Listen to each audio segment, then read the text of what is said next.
The last time I had it out of my wallet.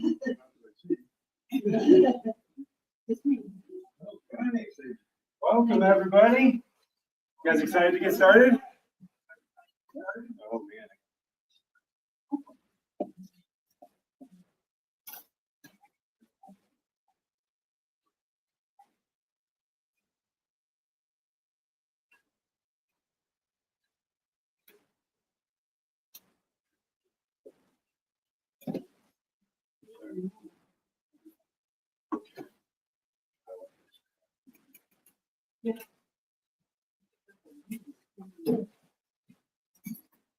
That's a little better. You can actually see the screen instead of the screen.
You have to like wax it or something once in a while. They were stainless steel. They were. And now Pull it down.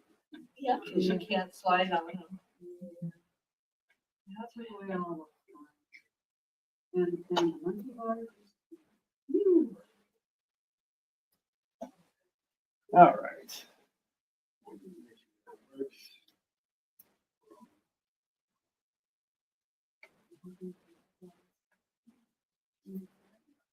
There we go.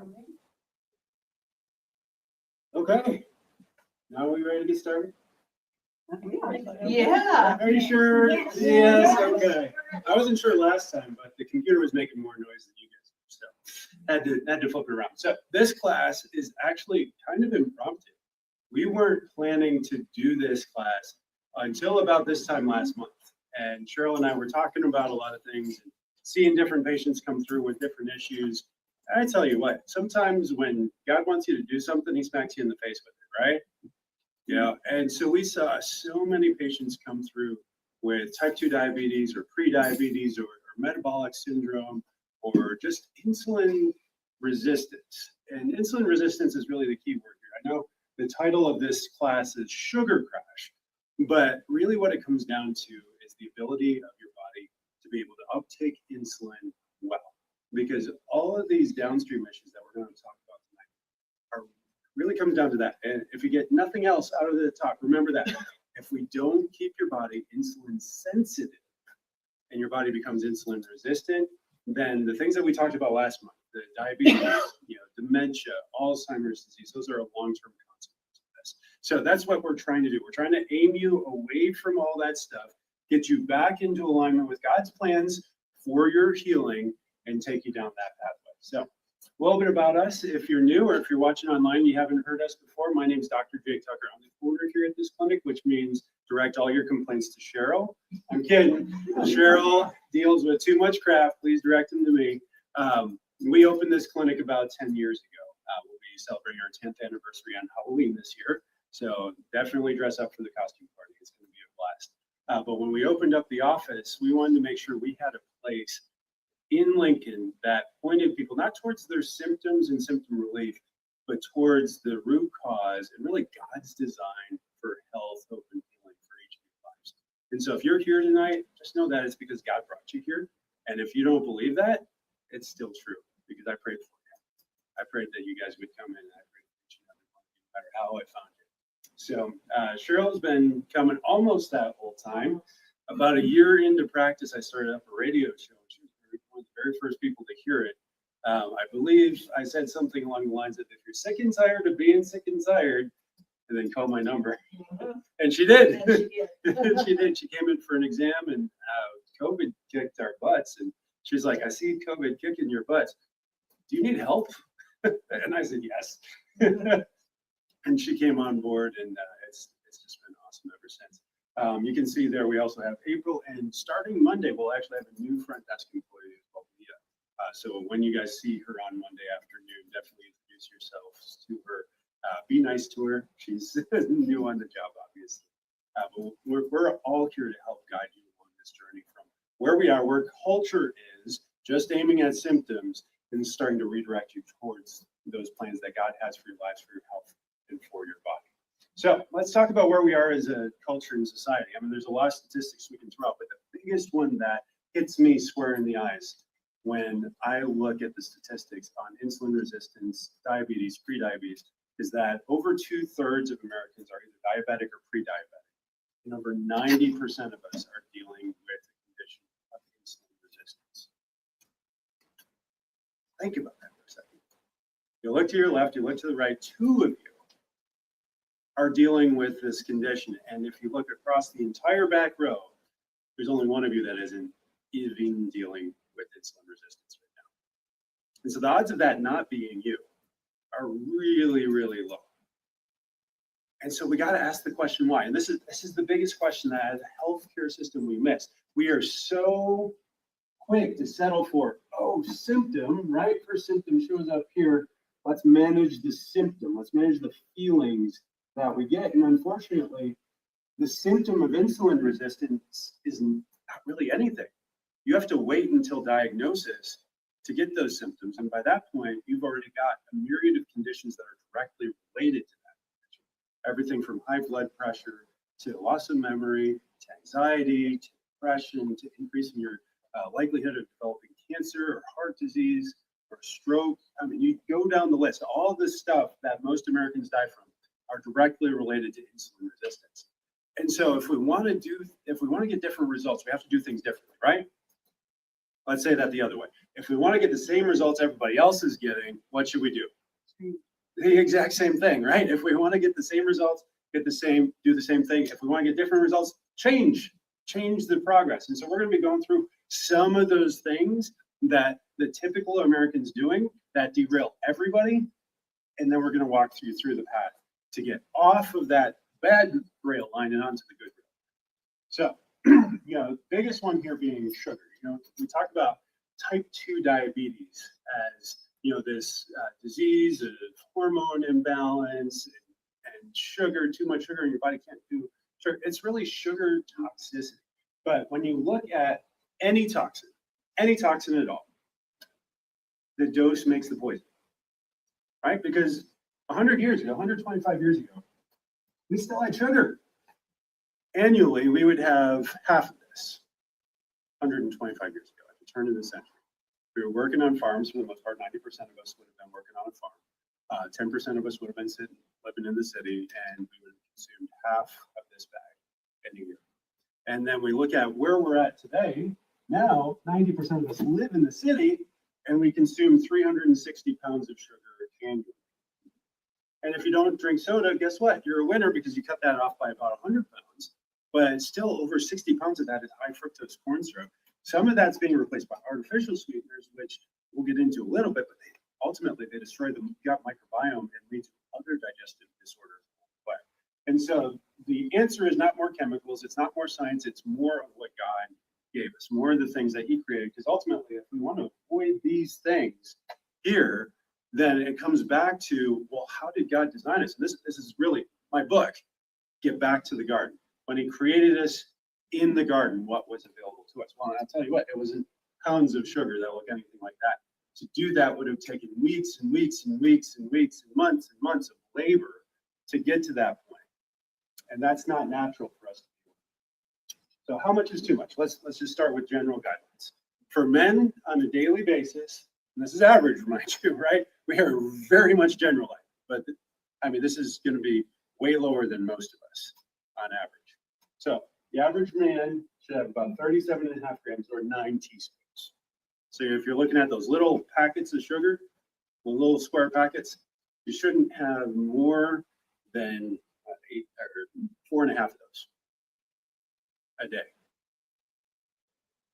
as a man. Women, 25 grams, 6 teaspoons. It's about 2 of those little packets. Or sorry, 3 of those packets, because it's 2 teaspoons per packet. So we are going way overboard on our sugar consumption, aren't we? So I just want to say one thing, there's no minimum recommended daily allowance. yeah, So you you can, don't have to reach those amounts, just so you know, a lot of people look at the minimum recommended. So. yeah, And right. for thought, Is that just sugar or is that other sugar? Sweeteners. All Yeah. sweeteners? Because really, when we look at, when I say sugar, what I really mean is carbohydrates.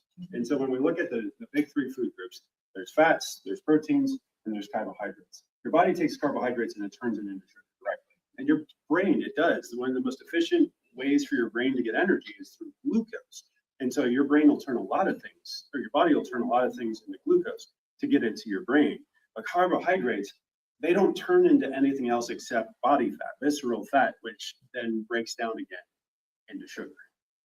So if we want to do better, then we have to understand that you don't need carbohydrates.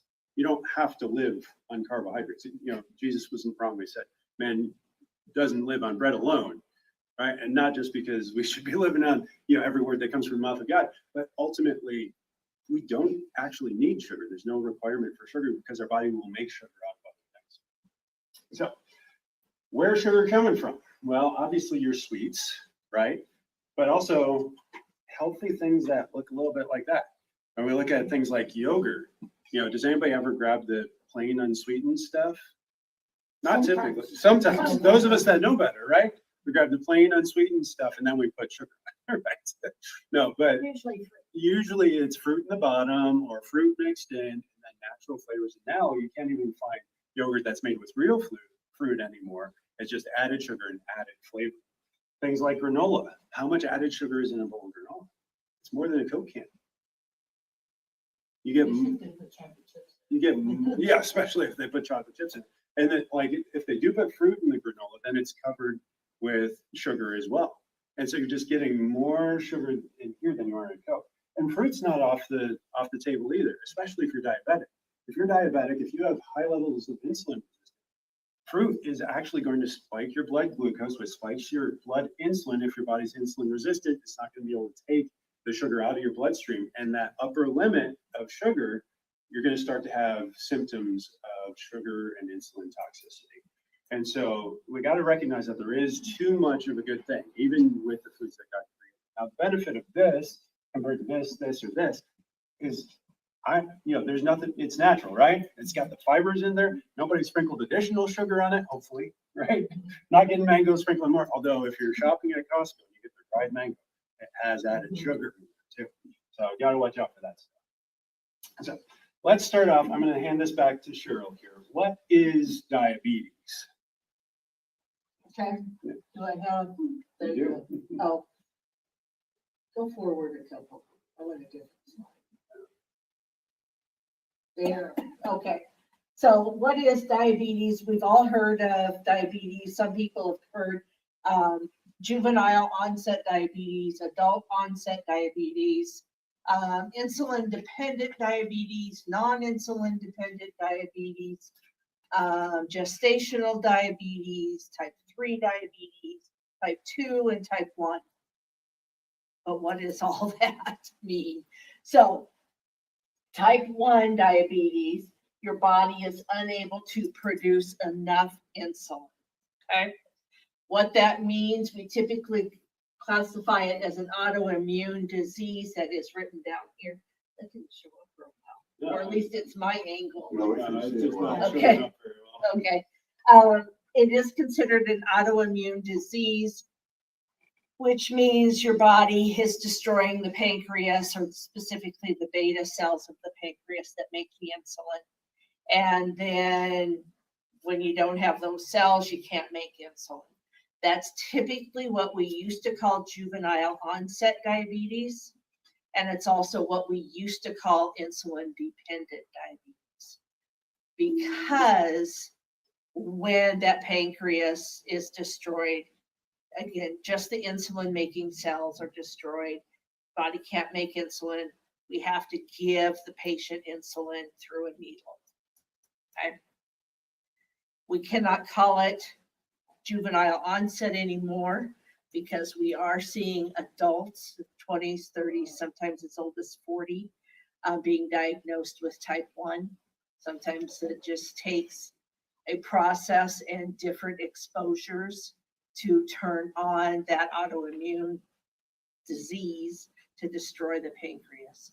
We also cannot call it insulin dependent anymore. While it's still insulin dependent, our type 2s often require insulin as well. So insulin dependent is no longer accurate. So that's why we've gone to type 1, type 2.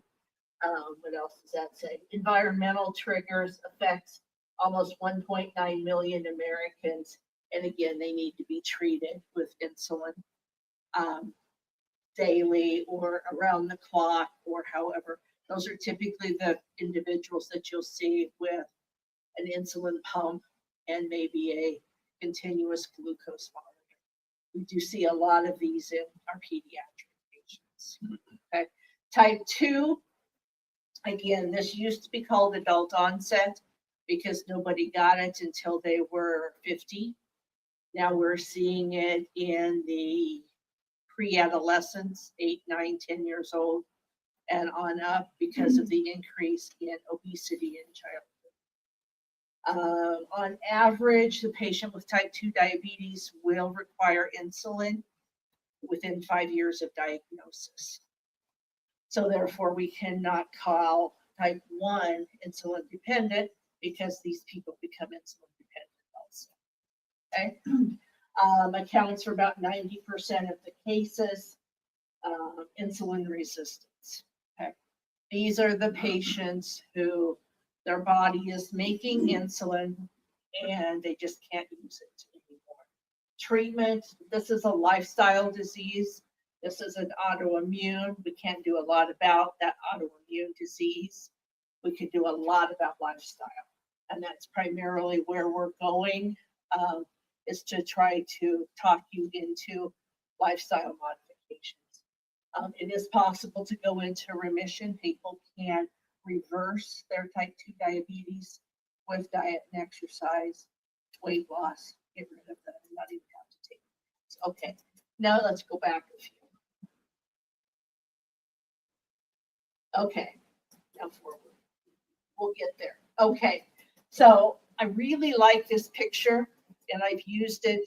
Some of you might know I teach some nursing classes along the way and tutor. I really like this diagram because it's simple.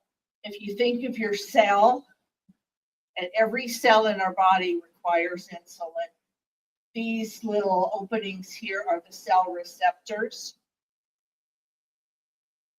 I'm sorry, every cell requires glucose. We eat food, our body turns those carbohydrates into sugar, also known as glucose.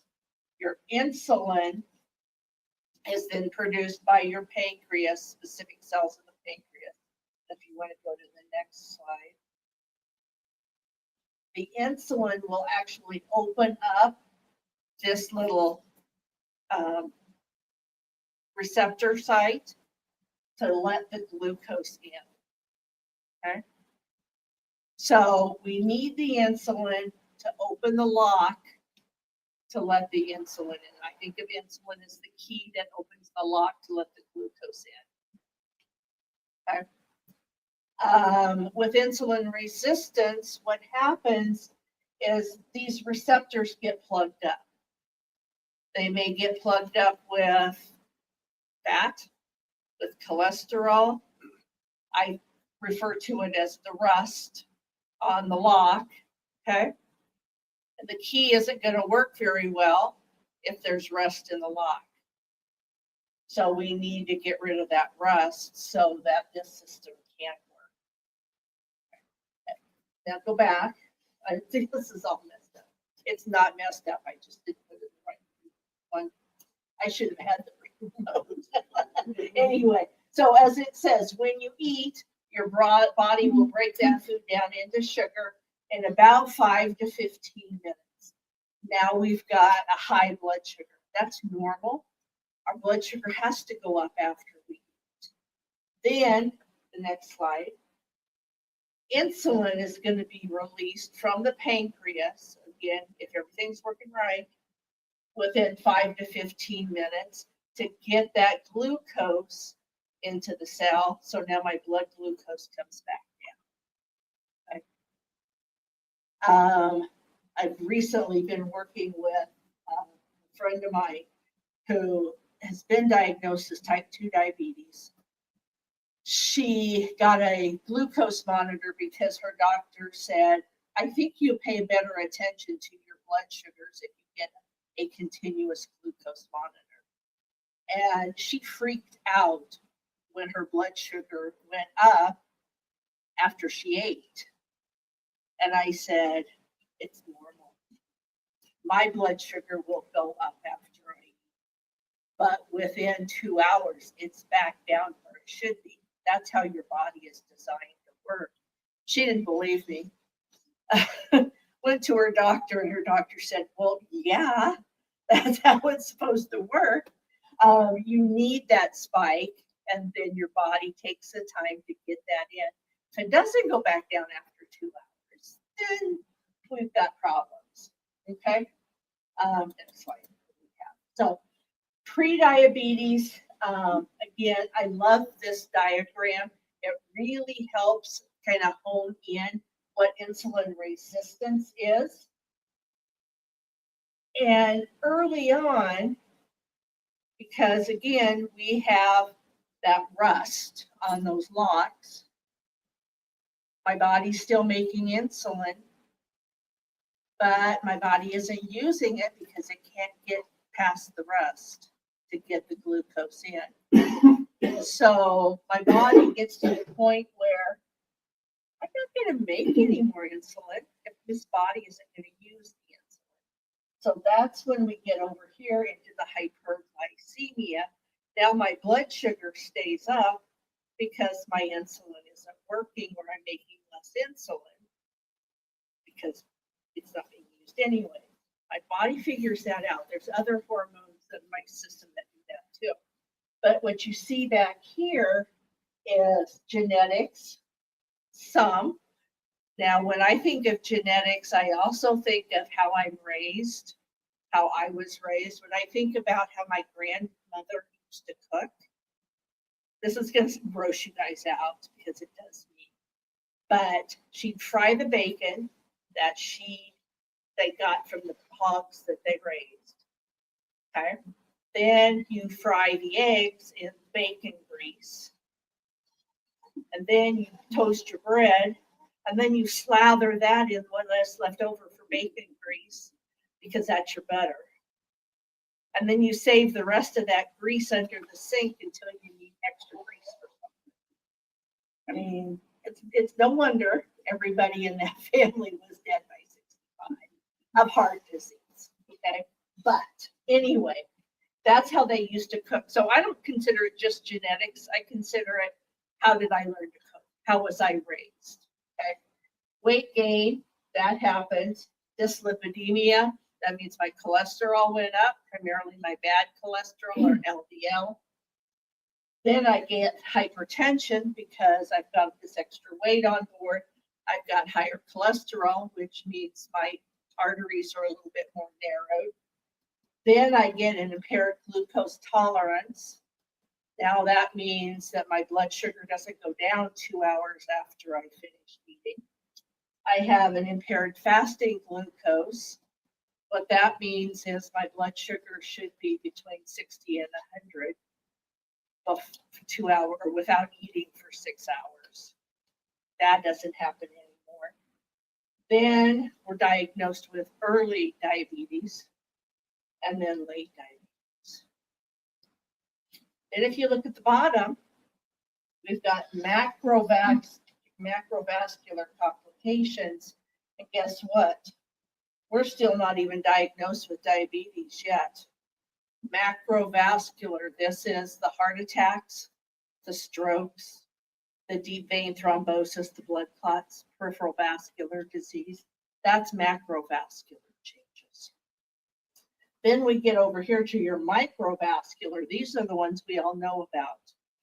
The diabetic retinopathy. You start not being able to see because of the diabetes. Neuropathy. I can't feel my feet. That also applies to other organs too. I lose the sensation. And nephropathy, my kidneys start to malfunction. We always think of those, but think about the heart attack, the stroke, the peripheral vascular disease that happened over there. Okay, so that's insulin resistance. And that's why we want to try to avoid that. Okay, so we talked about type 1 diabetes, which is autoimmune, of which there's no insulin being made. We talk about type 2 diabetes, which is lifestyle related. Gestational diabetes, this is mom during pregnancy develops diabetes. It's insulin resistance is what mom is developing. And typically we, at the beginning of the second trimester is when our doctors start testing for that if mom has prenatal care. They will do that that glucose tolerance test. Remember that one I talked about, that they give you something, they do a blood sugar, and then they give you some nasty syrup to drink. You've had it. And then in 2 hours, they test your blood sugar. And hopefully it's back down to normal. Okay.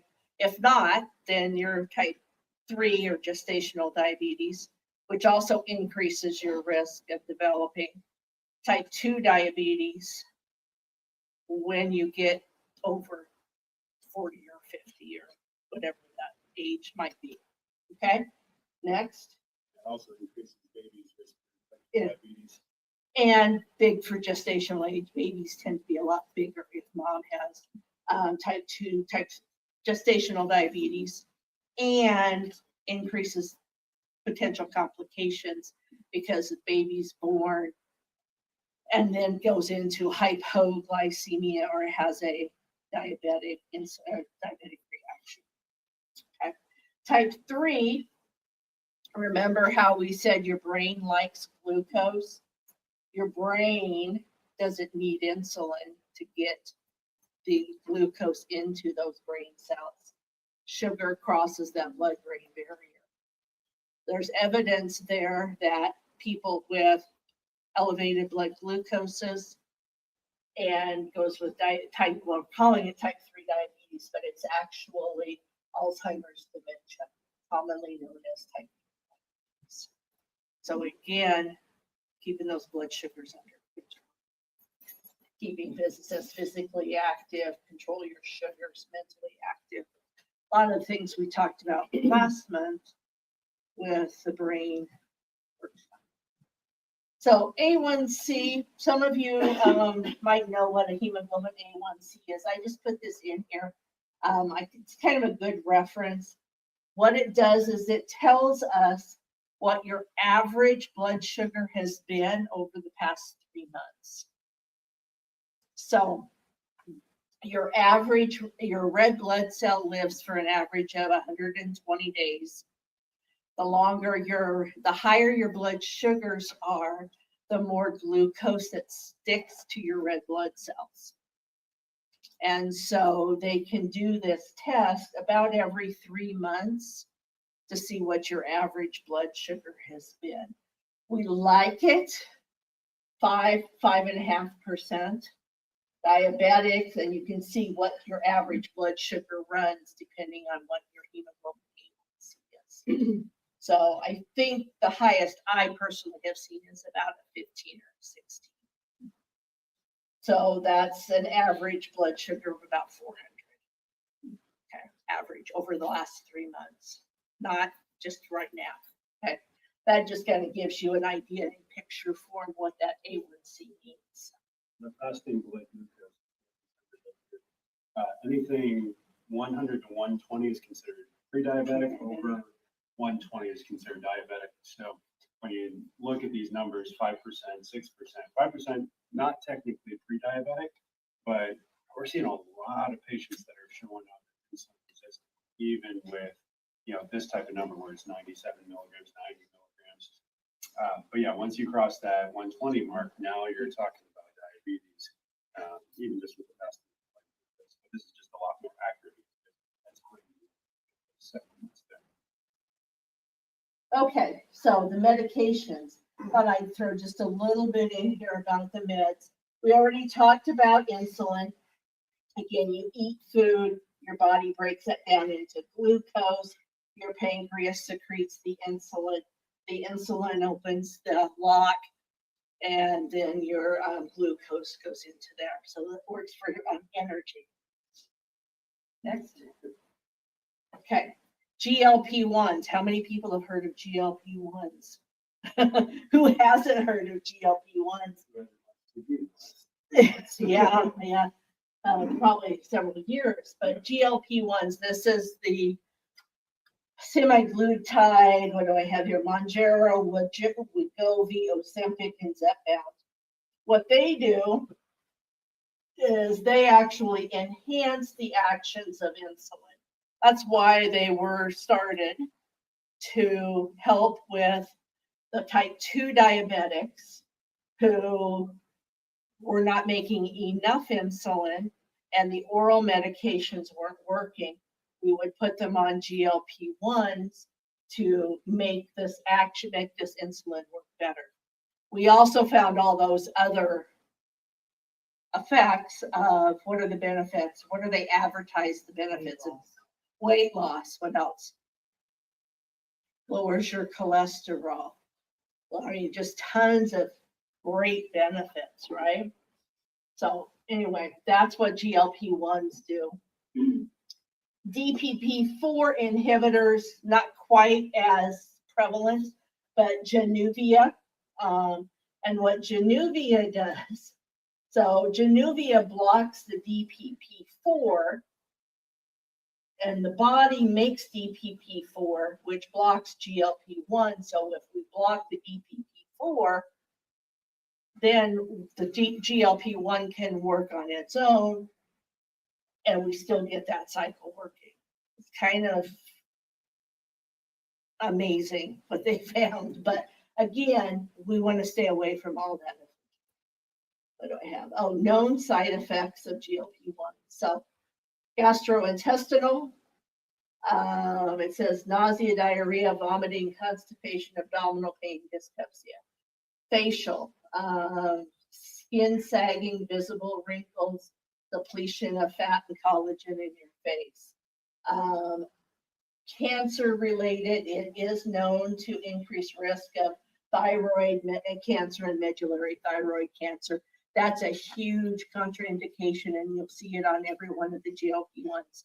If you or anybody in your family has a history of medullary thyroid cancer, do not take our product, which means it can cause it if you read between the lines. Kidneys, possible correlation between acute kidney injury and other renal issues. Again, acute renal injury is hopefully reversible if we catch it in time. Again, we need to not take the med and we'll get it. Glycemic considerations, they're going to drop your blood sugars. That's what those initial meds were designed for. Dermatologic, so rashes, erythema, which is redness, itching. Pancreas, elevated pancreatic enzymes, possible pancreatitis. Nasty pancreatitis is incredibly painful if you ever know anybody that's had it. Cardiovascular increases your heart rate, can lead to an allergic response, possible hypersensitivity reaction, and then various impacts on bone fractures. But it sure all just sound like the end of the commercial right there. So I didn't go near as fast, did No, I? she slowed it down for you. But- What's that? Is it not, it's not on here. No, it's not. No, interesting. Yeah, Yeah. oh, yeah, because it's a rapid growing. Yeah. So last month we talked about side effects. What are side effects? Are they potential things or are they actual things that happen? Are they actual? Even if you don't get the symptom, the medication, it really shouldn't be called side effects, it should be called known effects. Just because you don't get the cancer diagnosis doesn't mean you didn't grow the cancer cell, right? Cancer has to grow billions of times before it's even diagnosable in your body. Your renals can be stressed without you getting, the actual diagnosis of, kidney injury. Your blood sugar can drop lower than it should without you experiencing the symptoms of hypoglycemia. And all through that list, every single one of these things is actually happening, whether you get the symptom or not. The beauty of these drugs is your body's already doing these things through natural mechanisms if you just know the right thing to do. So instead of doing the synthetic version of this, we're going to do the natural version of this. And this is where the 5 essentials come in. So we've got chiropractic, nutrition, mindset, fitness, and toxicity. So we'll start with number 1 here, mindset. So one of the biggest things I've seen recently, and I can tell you story after story of patients with this, but I won't bore theirs. But stress. Stress is one of the biggest causers of high blood sugar, hyperglycemia, which then, of course, we talked about hyperinsulinemia and then insulin resistance. But sugar is specifically going to cause stress is specifically going to cause a spike in your stress hormones. The biggest one being what? Cortisol. Cortisol, its mechanism in the body does a lot, but it puts you into fight or flight. But when you go into fight or flight, your body turns into exclusively a glucose burner. Now, when you're not in fight or flight, you can burn fat for energy, you can burn protein for energy. But when you're in fight or flight, when you're constantly stressed, when every alarm bell is always ringing, when you're always mad at other people for what they're doing to you, your body wants to exclusively burn glucose. And it's going to slow down the digestive organs so that you can almost only burn glucose. And so one of the biggest things that we need to address when it comes to this insulin resistance epidemic, and it's really endemic across the world, is we need to focus not on the stress, but on undoing that. And what is the opposite of stress? Peace. Yeah, relaxing. Peace. So some social strategies here. When we're talking about things that we can actually do, number 1 thing here, don't go to an event hungry. I did this at Christmas a couple years back where I was done with the shift for the day and my wife shows up and like, we got to go to a party. I'm like, what party? She's like, we got this Christmas cookie party to go to from one of my clients. And so she takes me and the kids. I haven't eaten anything. I just worked a long shift. I'm very hungry. And we go in there and what do they have at a Christmas cookie party? Cookies. Vegetables, of course, right? No cookies. You guys are right.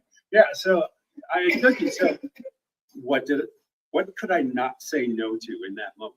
After a long day of working with you guys are always beautiful angels in the office. I always love it. But what did I do at that party? I ate cookies, right? And when I have none of the other things that'll protect my body from the sugar, what happens to my blood sugar? And I probably did, but my kids don't let me do that. Number 2, when you're going to some of these events, focus on the activities. They had Santa Claus, they had games. If I had eaten a meal before I had gone, I would have been able to focus on those things. Or if I had had healthy snacks in the car, something like, a healthy beef jerky in the car might have been a good option. Then I could have focused on the activities that they had instead, or focused on meeting the people. But because I was so hungry and they had all these cookies out there, I really set myself up for failure. Don't linger near the food table. That's a hard one, right? Especially when it's the whole point of the party, like we're decorating these cookies, like lick your fingers, everything. So yeah, don't linger near the food table. Have a conversation. And go on that social side, meet some people. In my case, I didn't know anybody there, so I had the opportunity to meet everybody, which I should have done instead. Bring a healthy dish, which, yeah, you got to plan ahead for, hopefully you have a spouse that can bring that along with you.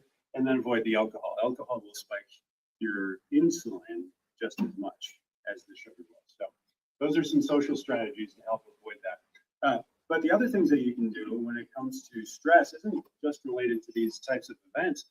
It's also with that creating peace. And that really has so much to do with our disconnection from nature. We were designed to live in a garden, in nature, sleep under the stars, see the sunlight with, its morning rays, that being the thing that wakes us up. And as the sun goes down, not turn on these artificial lights to stay up longer and get more done, but actually to calm down and to go to bed. And when we remove ourselves from that environment, we artificially create more stress in our life. And when we add that to our life, when we go camping, for instance, even if you don't like sleeping in the dirt, you don't like, going potty in a porta john or in a hole in the ground, but that connection to nature actually lowers the cortisol levels. It does. So it's always a great idea to get back. I have a question. Yes, ma'am. You're talking about focusing on what's outside. Yeah. Is there any thought or any indication about people who stay indoors, leave curtains closed all day? Oh yeah, we see higher levels of diabetes, higher levels of heart disease, higher levels of dementia and Alzheimer's disease. We see just on studies so my wife does this with windows. So she took a class in graduate school on hospitals and how to best design a hospital. And they saw a measurable difference just with people having a window and not having. And if that window had a tree, how much more they Because your improved. attention was drawn out. Yeah, and you think about what hospitals used to do for sick people. They would put people on the roof to sun. They would take them up there, or you would go to the sea and get healthy again, because they were getting out, they were getting into nature, they were getting that sunshine, and they were getting that pressure. So, yeah, great question. Okay, oxygen and exercise. Okay. So of course, our bodies are most efficient with oxygen.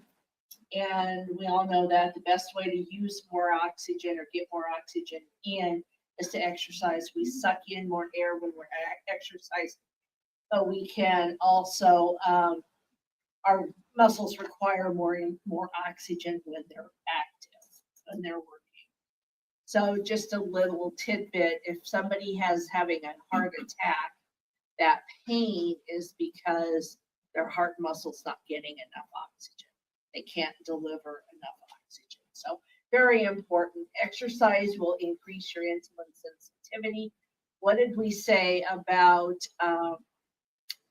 when does your you eat something and your glucose will spike in 5 to 15 minutes, and so does your insulin. So if you were to eat and then go out and exercise for 20 minutes, you're going to burn up a lot of that glucose, and you're not going to have as much of a spike in your blood sugars as you would otherwise.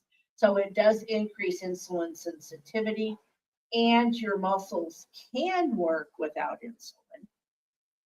They can work without glucose, but that's not a good thing either, because then you produce lactic acid, and then eventually your muscles die.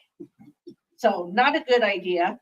But again, they can, and like Dr. Jake said earlier, our bodies can pull sugar out of a lot of different places or turn other muscles into a source of energy. So it's not a good idea to get into those situations where your body's having to make that decision. Do I leave that quadriceps muscle alone, or do I chew it up and use it for energy? Not a decision I want my body to make. So that's the importance of how that exercise will lowers your blood sugars, lowers your insulin, or increases insulin. This is a great technique for somebody that's glycemia. They just haven't taken a walk. People are sitting there, just raise their toes over and over again. It forces your body to consume that glucose, so that can be a good way to get through that hyperglycemia spike. Yeah. now let's jump into nutrition. When we're talking about high blood sugars, this is obviously where our brains go, because it's like, yeah, no, we consume that much in a year. So where are we getting that from? Well, it really comes down to food that man made versus food that God made, and which one do you want to get. So these are some examples of foods that will actually help you to balance your blood sugars naturally. So how do we do that? So number one thing that we want to do to balance our blood sugars naturally is that we want to start each day with a savory meal. Why do we want to start each day with a savory meal? Because sugar is addictive. It lights up the same areas of your brain as cocaine. And so when you eat something sweet, you want more something sweet. And so if you start your day with something sweet, so let's say oatmeal with brown sugar on it, oh, it's a great diabetic recipe, right? You can go to the American Diabetes Association website. That'll be up there as far as the recommendation for breakfast is oatmeal. But if you're starting it sweet, it's actually going to spike your blood sugar, and it's going to make you want to crave this. They actually did this as a study. They did one group, did regular Quaker oats, not Quaker, but flat oats, rolled oats. Next group did steel cut oats, and the other group had omelets. And the only parameters of the study was that when you were hungry again, you pressed the button, they brought you more food. And the group that had the rolled oats, were they first, second, or third for most times button pressed? First. Second was steel cut oats. And then the third was way lowest number of times button pressed was the omelets. So the omelets actually filled you up and you were hungry less. And overall, they consumed far less calories even too. And then they look at blood sugar spiking. And yeah, so the savory meal doesn't spike your blood sugar. And then it also, you're hungry less often throughout the day because it actually fills you up. Then, now this is really key. If you're diabetic, if you're pre-diabetic, do not stray from this. This is how you eat your meals. Number one thing you're going to eat, if you have fiber in your meal, you start with the fiber. So this is called an Italian antipasto, right? You get your salad first. You get your beans first. You get, whatever that is, that's super high in fiber, not high in any other carbohydrates. You have that thing first, right? You can start with nuts if you want to. You can start with seeds if you want to, but fiber first. Now, if you're not having fiber, then your protein and your fats come first. You don't go to your fruit first. You don't go to the sweet thing first. You don't get your ice cream first. You don't get the dessert first. That is very, very, very last, and you should immediately go for a walk. Now, go for a walk when you're hungry. Oftentimes when you're hungry, you're actually just bored. We have so much availability of food in this culture, in this country, that we'll just eat because we're bored. We're on a different flavor profile. We're jonesing for, that sweet thing. And so going for a walk, one, takes you away from the food, hopefully, and two, it actually, will satisfy that craving with exercise, because as you burn, that energy, your body will actually break down other sources of energy that actually increase your blood sugar temporarily to allow your muscles to burn that for energy too. And oftentimes that's from a fat source. Yes. That's one of the reasons. Exactly. Oh yeah, you want more afterwards. And you think about what's one of our biggest consumed foods when we go out to eat? It's like burger, right? And yes, it's got the meat in the middle, but what's it got on both ends? Yeah, and so how many burgers do you actually want by the time you're done? Well, for me, it's usually 2 or 3, or get a double patty. And so if you can remove the bread from the meal completely, you'll go a lot farther with avoiding sweets. Avoid sweeteners in general. And I'm going to paint with a really broad brush with this one. There is a spectrum of how good a sweetener is for you and how badly it works against you. But anytime something sweet hits your tongue, your body starts producing and releasing insulin. It is preparing for that something sweet to hit your bloodstream. And when insulin hits your bloodstream, if sweet isn't there, if sugar is not there, it's actually going to make your brain light up in a way that makes you request more sweet. So artificial sweeteners, even natural sweeteners, and then even the worst sweeteners like high fructose corn syrup is the worst example of the sweetener that we have. Those things are all going to spike your insulin regardless of whether there's a calorie behind it. And so really avoid the artificial sweeteners, avoid the natural sweeteners, and really, really, really just make sure you're only getting sweet in moderation, even if it's a healthy sweetener. Eat fruit as your sweet. Why eat fruit as your sweet? Well, most fruit comes with a healthy dose of fiber, and fiber goes in and it actually helps protect your body from absorbing as much of that. The other thing that you can do is with a healthy microbiome, if you have a healthy amount of probiotics down there, the probiotics will consume that sugar before it even gets into your bloodstream. So if you've got a well-populated gut that isn't damaged at all, then you will actually protect your body from having as high an insulin and glucose spike later. And so yeah, that's better. And then dark chocolate. Dark chocolate is incredibly satisfying, and especially the darker it is, the better. So if you get 70% or higher, you're not gonna crave as many sweets down the road. Does that make sense? Good strategies? All right. Now, let's talk about vitamin D3. So vitamin D3 is the sunshine vitamin, right? Right now, most of us, our vitamin D3 levels are incredibly low because we just spent all winter indoors. But some of us are starting to get outdoors now. Like I got my first little sunburn over the weekend. I'm actually a redneck today because I was watching soccer all afternoon yesterday. And so my vitamin D3 levels raised. Now, what's the right amount of sunshine to get your vitamin D3 levels healthy? You should be getting about 30 minutes a day full exposure. So ladies in your bikini, gentlemen in your tidy whities, 30 minutes straight. And that should be between 10 a.m. and 2 p.m. No sunblock, no hats, complete exposure. If you want healthy vitamin D3 levels, that's where you need to be. So how many of us actually do that? How many of us are even available to do that? I know. Yeah, you get outside. How many of us can actually do that? Well, most of us work indoors anymore, right? So it's really tough to get out between those hours. And plus, if you go out and you take a break for 30 minutes with your clothes off, you're getting fired. So we're not going to do that. What we're going to do instead is we're going to do a little bit of that on the weekends, and we're not going to try to make up for it on the weekends because then we get sunburned, right? And sunburn will actually damage the skin. Yeah, example A. I was out there for 2 soccer games back to back. So I got about 4 hours, or not 4 hours, 2 hours of sun, where I should have only gotten about 30 minutes.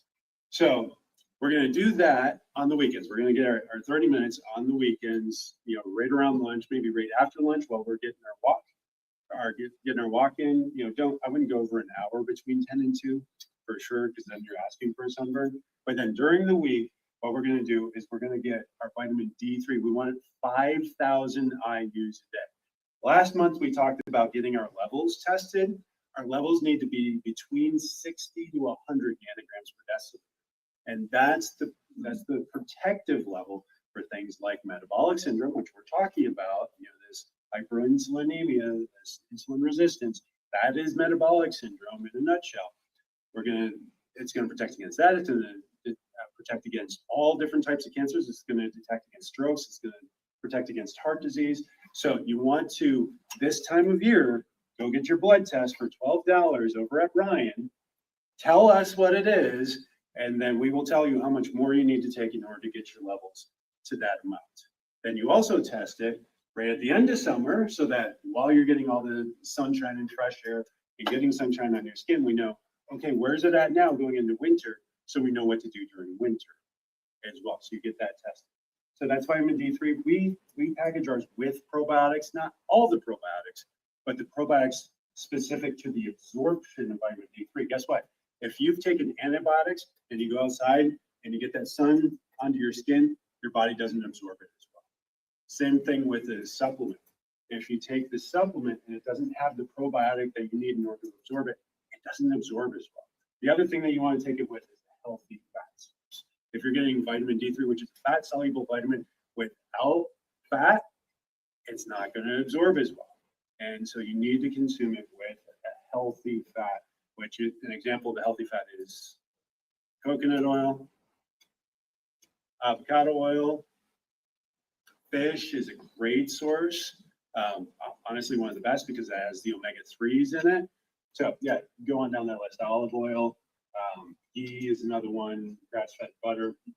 Magnesium is another one. And so vitamin D3, most of us are deficient in just because we work indoors too much. If you do work outdoors, get your levels checked just to make sure it doesn't get too high. But on magnesium, most of us don't get it because our food's been so depleted of it. You know, when we look at levels of this type of thing in your food, we have about 70% less things like magnesium and calcium and iron than we did in the 1930s. It is ridiculous how much more food we have to eat in order to get this. Partially because we eat so much processed junk, but a major part of this is we have over-farmed our soil. We've taken the nutrients out of our soil and we haven't put them back in. We just replace the nutrients with fertilizer. And so we get crops to grow faster, but we don't get the nutrients into our bodies anymore. So magnesium is responsible for over 300 different processes in our body.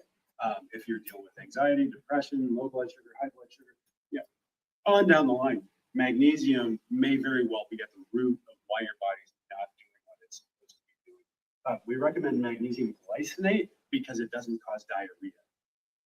Magnesium citrate is the one that'll help you poop if you need to poop, but you don't want to take that on a daily basis because that will irritate your gut lining. And if you have any sort of gut issues, that'll make it worse over time.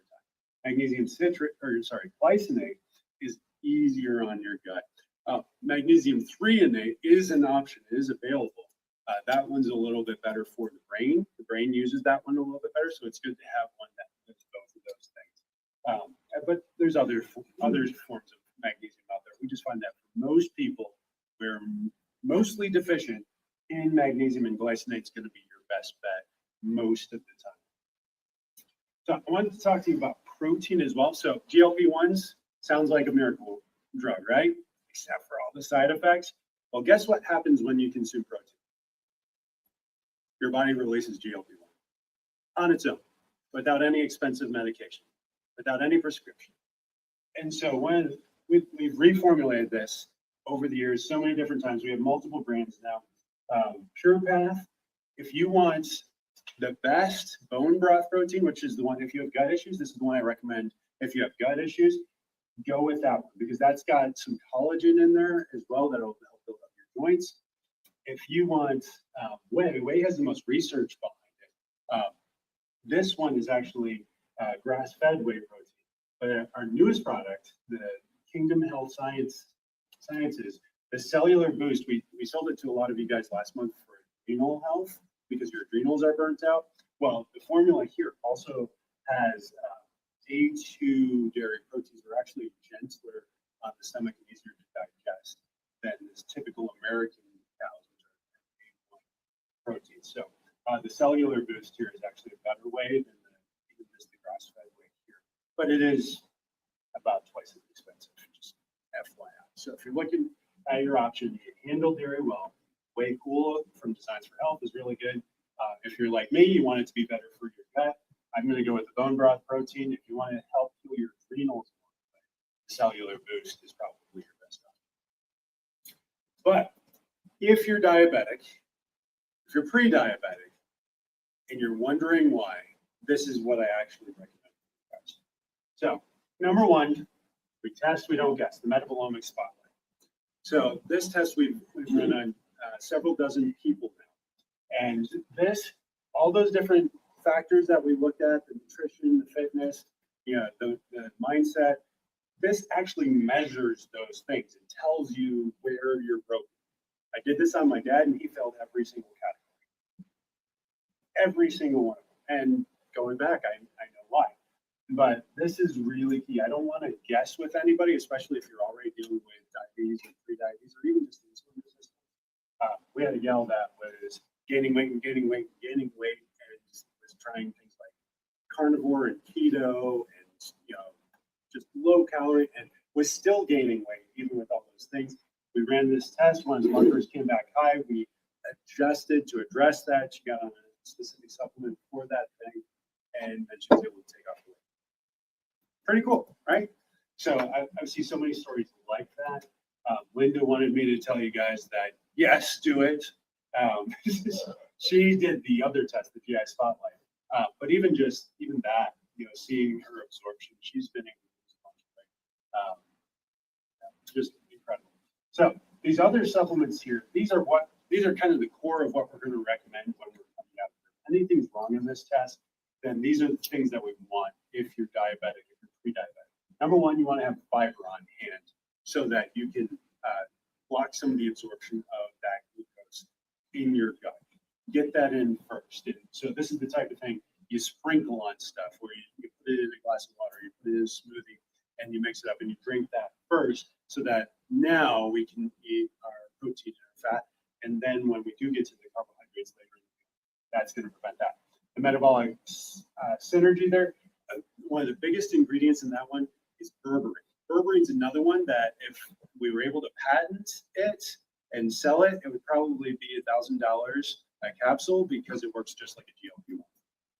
It also will work in keeping your blood sugar low, but it's berberine. It's just an herb that you get in your food. So that one's got a few other things in there as well, but it helps support that healthy glucose level. And then the glucose supreme here, that's another one that really helps to balance those blood sugars out as well. Usually when we give people these, they're able to get off all of their medications for type 2 diabetes because they replace them. And they're much cheaper.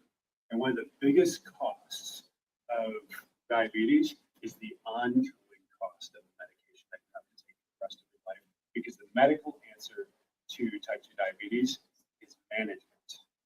Managing the symptoms, managing the blood sugar levels with medications. These are designed to heal the problem at its source. And especially when we go back to the metabolomic spotlight testing. That's the one I can recommend better than anything else. So normal price on these is $427.50. Today we're doing a 15% discount if you're getting the bundle.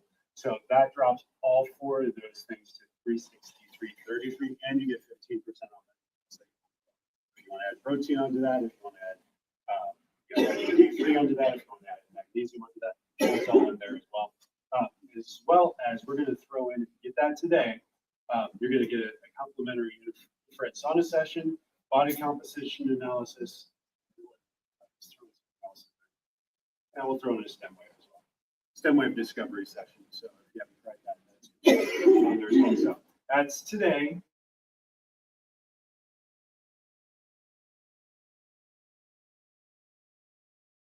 That's your bonus, so to speak, for coming out to the class. So this one's 120, that one's 180, this one's a powder. Yeah. So they're designed to be 30-day supply, but the dose is dependent on test results. So once we see test results, how many of those we take. But just know that when we get these test results, these whatever else you need. Toxicity, you want to talk about diabetes? Okay, so what does it cost? As you can see, I That doesn't can't have see good it. contrast. Dioxins, DDE, oxychloroquine, air pollution, pesticides, phthalates, plastics, cosmetics, perfumes, et cetera, our environment leads to a lot of them. As we said, type 1 is primarily genetics or autoimmune. Type 2 might have a little bit to do with genetics, but it's more how I was raised, what I'm around, how I eat, what I'm exposed to, all the toxins that really break down my body's ability to do what it's supposed to be doing.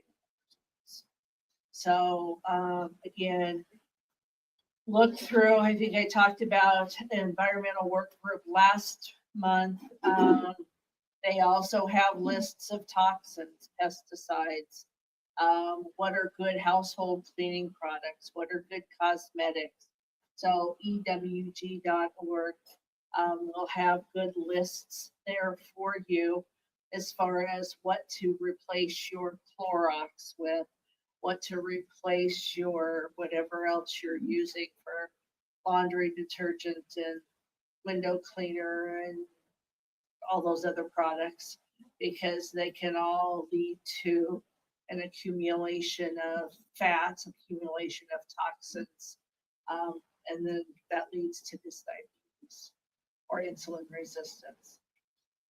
Yeah, so you think about rust in the keyhole. Yeah. These are the types of things that add rust to the keyhole.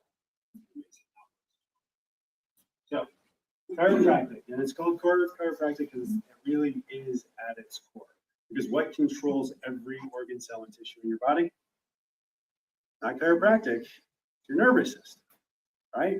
For your heart to beat, for your lungs to breathe, for a cut on your leg to heal, signals have to run from your brain down the spinal cord to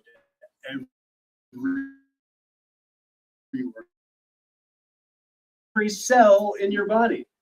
That cell is tied into your nervous system, and the nervous system tells it what to do. It tells it when it needs to take in more energy. And those signals back and forth to the pancreas will tell it when to release insulin into the bloodstream. And so what's the most important thing for anybody that's dealing with insulin resistance? Making sure that the nervous system stays healthy. System is healthy. You don't. I don't. We literally have to.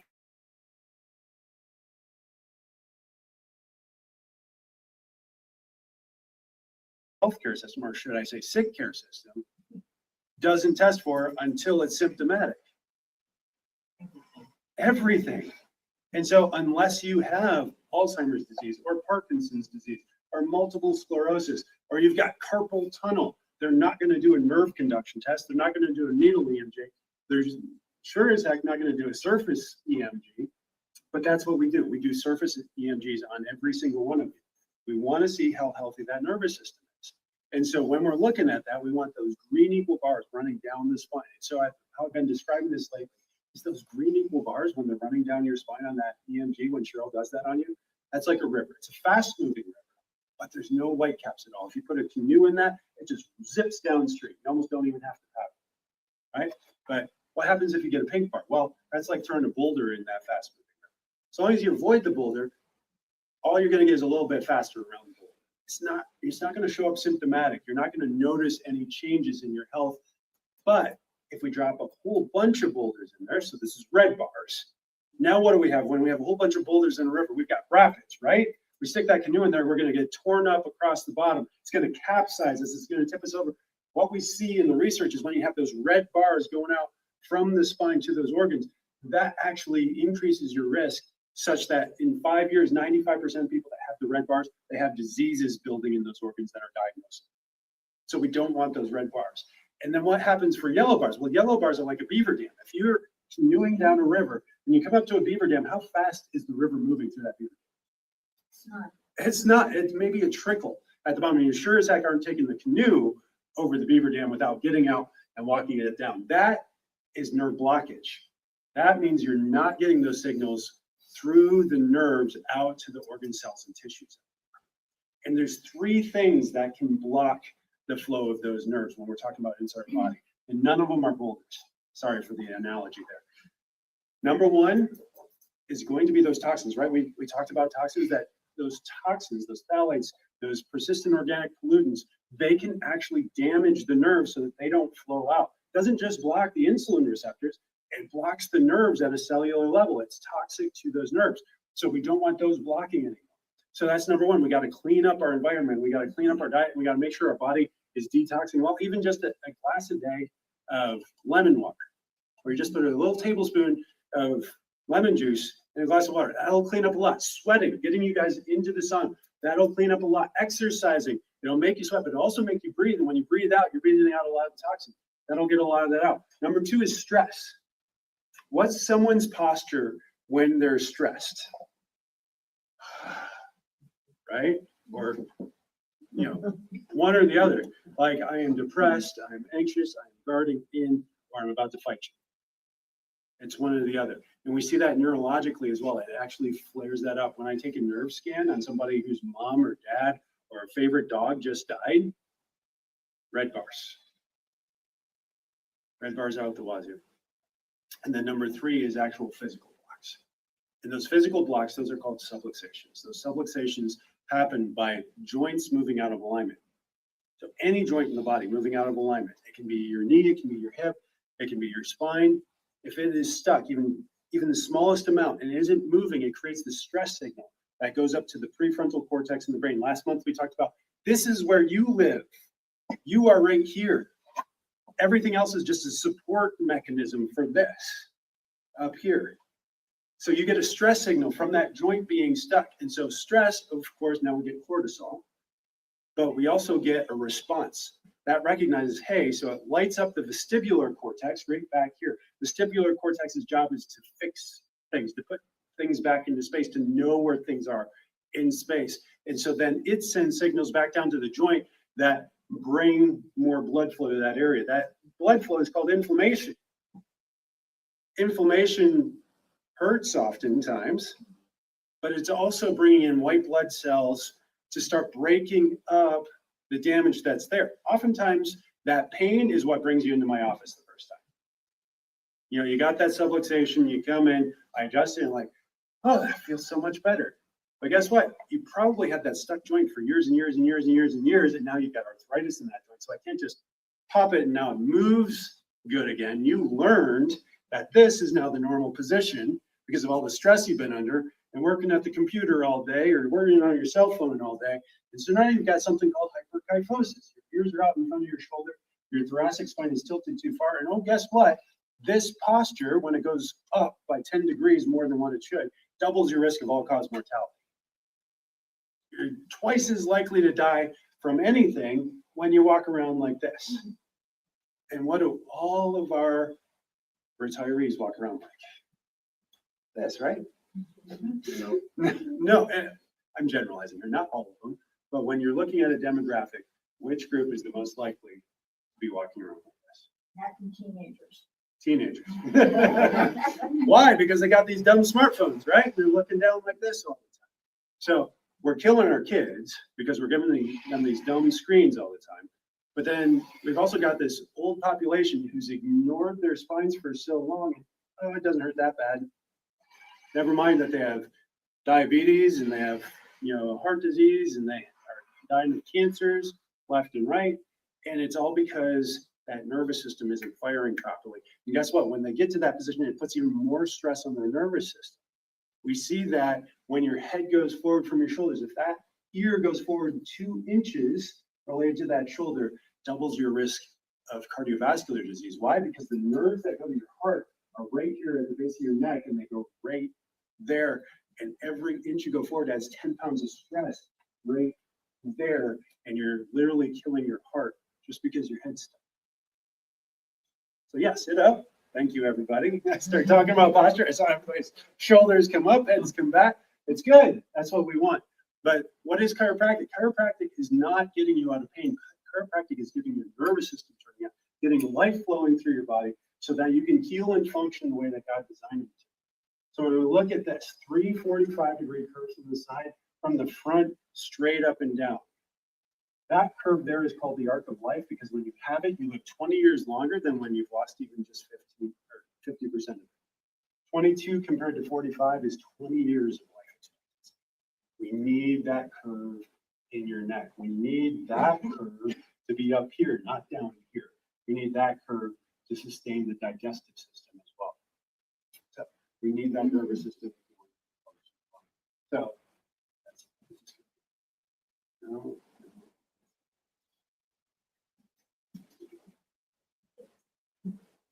It's working about as well for me as it was for you.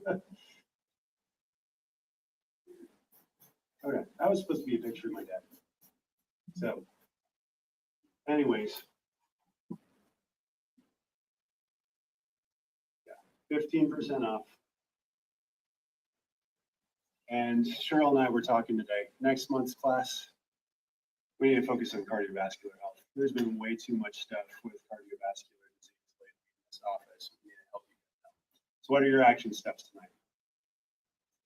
I'm not going to tell you. I just spent an hour and a half telling you, right? Go home and read it. Go home and read the notes. So, the one we need to though, we need to make a commitment tonight to do at least one thing.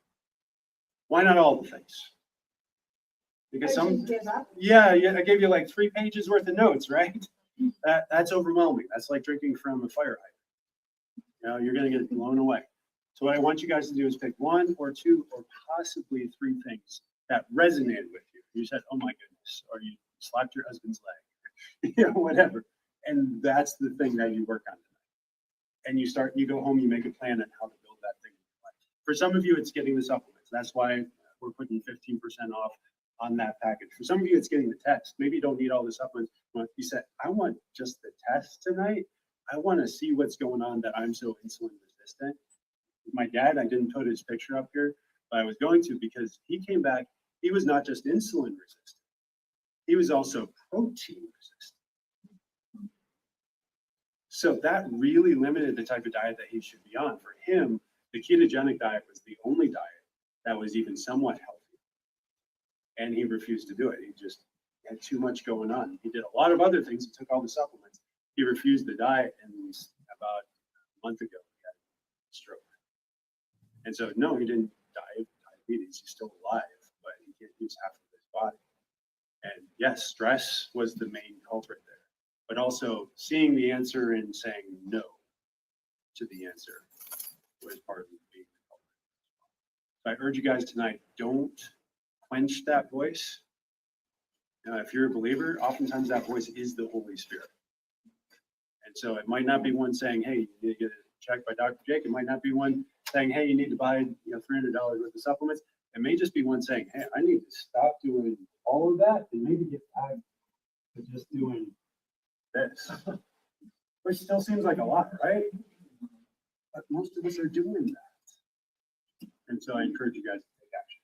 So we're gonna break now. But before we break, I'm gonna give you guys an opportunity to ask any questions that came up. I know that was a lot. We got really detailed on even how cells function. So if there's anything that's just not quite clear, or you're wondering more specific steps on, Cheryl and I will stick around to answer those questions.